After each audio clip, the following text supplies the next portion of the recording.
जय Hind. Good evening दोस्तों, कैसे हैं आप सभी। दोस्तों हमें उम्मीद है कि आप सभी काफ़ी अच्छे होंगे। दोस्तों आज की इस वीडियो में हम लोग देखेंगे क्लास 10th हिंदी व्याकरण के चैप्टर नंबर 3 जिसका नाम है संज्ञा। दोस्तों संज्ञा के कंप्लीट ऑब्जेक्टिव क्वेश्चन को देखेंगे। संज्ञा क्या है, संज्ञा के कितने प्रकार होते हैं और इससे रिलेटेड सभी महत्वपूर्ण ऑब्जेक्टिव क्वेश्चन जो आपके बोर्ड एग्जाम 2026 के लिए काफ़ी ज़्यादा इंपॉर्टेंट होने वाले हैं। दोस्तों आप सभी देख सकते हैं कि काफ़ी ज़्यादा ऑब्जेक्टिव क्वेश्चन आपके बोर्ड एग्जाम में इस चैप्टर से देखने को मिलता है। तो आप लोग वीडियो को ध्यान से और अंत तक जरूर देखिएगा। आइए क्वेश्चन नंबर 1 को देखते हैं। तो क्वेश्चन नंबर 1 कह रहा है खटास किस संज्ञा का उदाहरण है। तो दोस्तों सबसे पहले हम समझेंगे कि संज्ञा क्या है और इसके कितने भेद होते हैं। तो दोस्तों किसी भी व्यक्ति, वस्तु, स्थान, जानवर, जीव, जितना भी चीज़ आपको दिख रहा है सबका कुछ ना कुछ नाम है। उन नामों को ही हम लोग संज्ञा कहते हैं। तो आप लोग समझ चुके होंगे, जैसे कि कुर्सी, टेबल, बुक या फिर आप जितने भी चीज़ देखते होंगे सबका कुछ ना कुछ नाम होगा। उस नामों को हम लोग संज्ञा के नाम से जानते हैं। तो दोस्तों हमें उम्मीद है कि आपको संज्ञा समझ में आ चुका होगा। अब संज्ञा के कितने प्रकार होते हैं। तो संज्ञा के दोस्तों 5 प्रकार होते हैं। कौन कौन होते हैं। तो पहला व्यक्तिवाचक संज्ञा, दूसरा जातिवाचक, तीसरा समूहवाचक, चौथा होता है जो द्रव्यवाचक संज्ञा और पांचवा जो होता है दोस्तों भाववाचक संज्ञा। संज्ञा के 5 भेद होते हैं। अब हम लोग इन सभी का डिफिनेशन देखेंगे। तो डिफिनेशन है दोस्तों व्यक्तिवाचक संज्ञा किसे हम लोग कहते हैं। तो दोस्तों किसी व्यक्ति, वस्तु, स्थान के खास नामों को हम लोग व्यक्तिवाचक संज्ञा के नाम से जानते हैं। जैसे मान लीजिए हम कहें आपसे महात्मा गांधी। तो महात्मा गांधी जो है दोस्तों, नाम तो बहुत हैं लेकिन महात्मा गांधी जो है एक खास नाम है।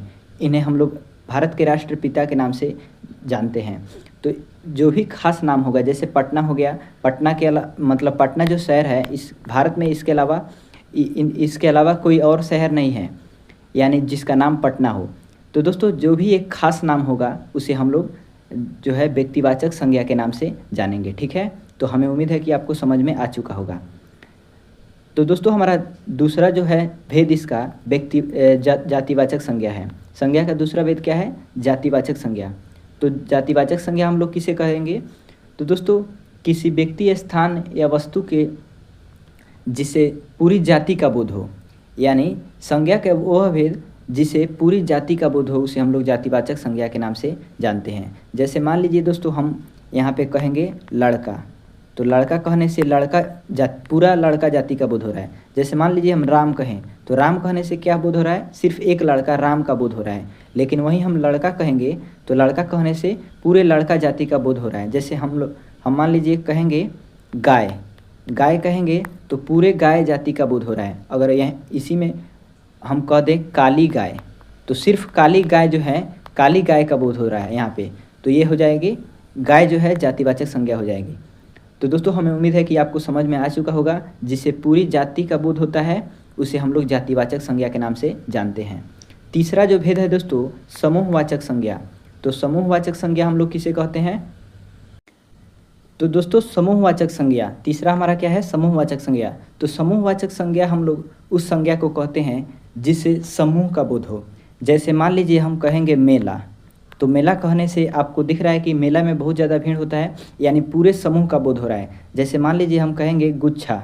तो आप लोग देखते हैं कि गुच्छा जो होता है, गुच्छा अकेले नहीं होता है। इसमें जैसे मान लीजिए हम कहेंगे चाबी का गुच्छा यदि हम कह रहे हैं तो दोस्तों गुच्छा कहने से एक चाबी का नहीं बल्कि पूरे चाबी का गुच्छा जो होता है वह हमेशा समूह में रहता है, अकेले नहीं रहता है।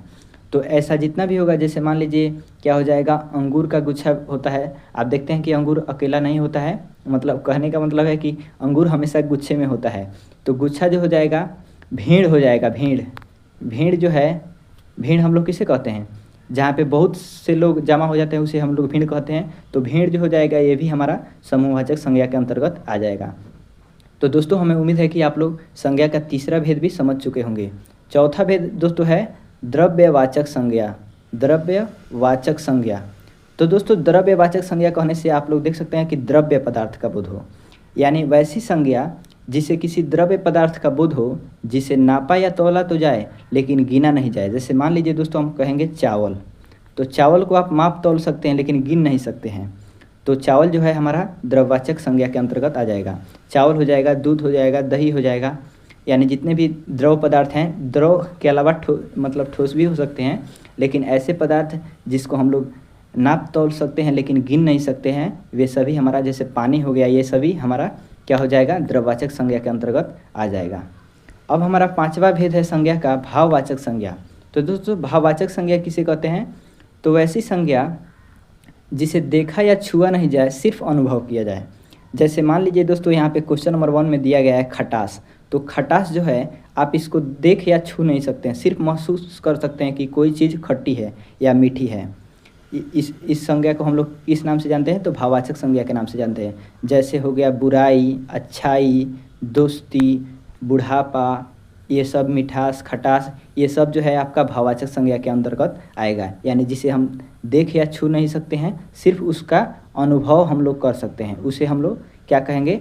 तो दोस्तों उसे हम लोग भाववाचक संज्ञा के नाम से जानते हैं।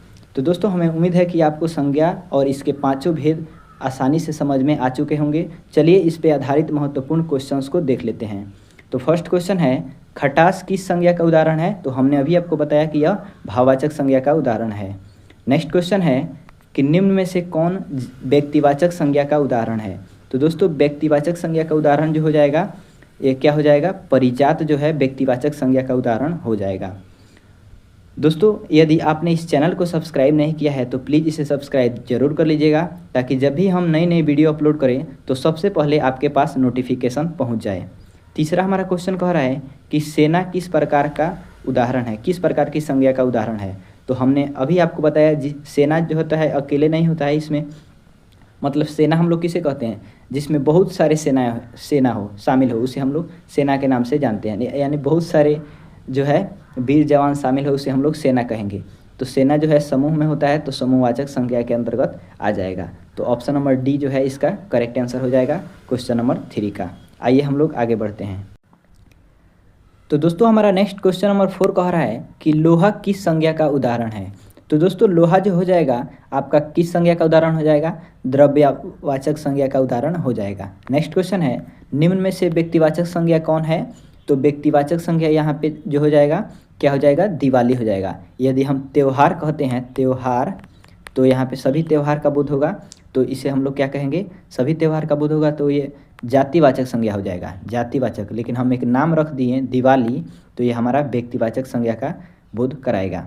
नेक्स्ट क्वेश्चन है, निम्न में से कौन वाक्य भाववाचक का उदाहरण है?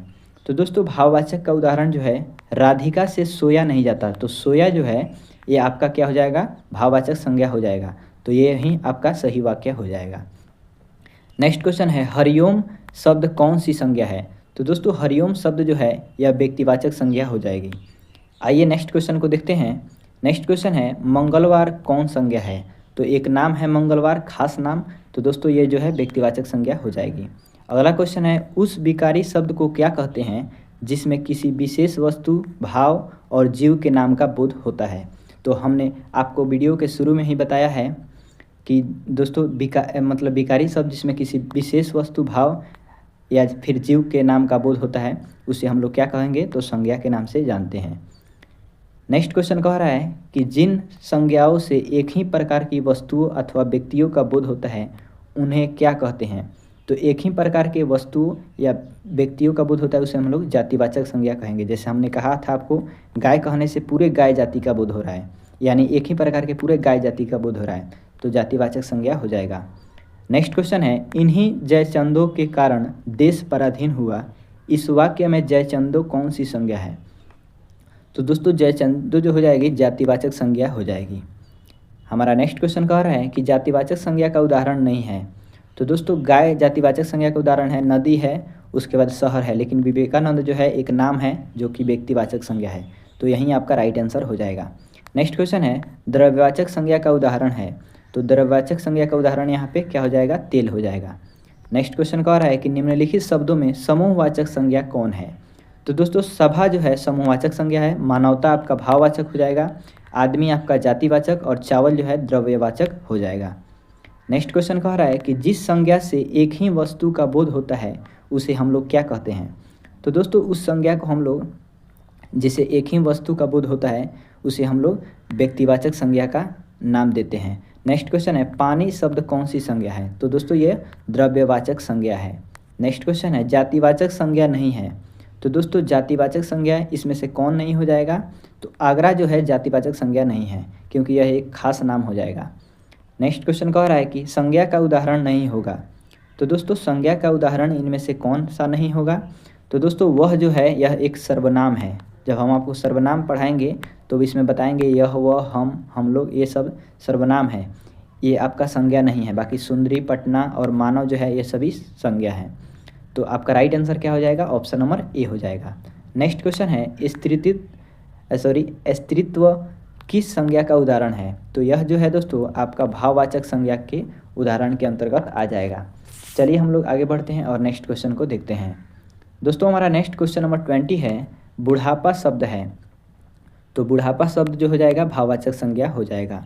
नेक्स्ट क्वेश्चन है हिंदी में शब्दों का लिंग निर्धारण होता है। तो किसके द्वारा होता है? तो संज्ञा के द्वारा होता है।